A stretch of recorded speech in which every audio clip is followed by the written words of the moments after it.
ଏଥର ହାରିବେ ନବୀନ?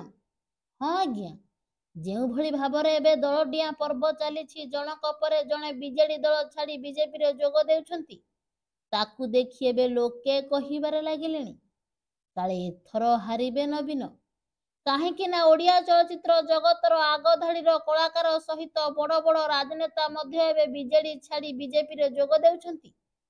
ସେପଟେ ପାଖେଇ ଆସୁଛି 2024 ନିର୍ବାଚନ। ନିର୍ବାଚନକୁ ଆଖି ଆଗରେ ରଖି ଓଡ଼ିଶାର ମୁଖ୍ୟମନ୍ତ୍ରୀ ଶ୍ରୀଯୁକ୍ତ ନବୀନ ପଟ୍ଟନାୟକ ଅନେକ ଯୋଜନା ଆଣିଥିଲେ ସୁଦ୍ଧା ତାର କିଛି ପ୍ରଭାବ ପକାଇ ପାରିବ ନାହିଁ ବୋଲି ଏବେ ବିରୋଧୀ ଦଳ ନେତା କହିଲେଣି। ପ୍ରଥମେ ଅରିନ୍ଦମ, ପରେ ଆକାଶ ନାୟକ ଆଉ ସାଂସଦ ଅନୁଭବ ମହାନ୍ତି ଦଳ ଛାଡ଼ିବା ପରେ ଏବେ ଆହୁରି ଅନେକ ଜଣ ଦଳ ଛାଡ଼ିବାକୁ ବାକି ରହିଛନ୍ତି। ଏମିତି ନ୍ୟୁଜ୍ ପାଇବା ପାଇଁ ଚାହୁଁଥିଲେ ସବସ୍କ୍ରାଇବ୍ କରନ୍ତୁ RJ ନ୍ୟୁଜ୍।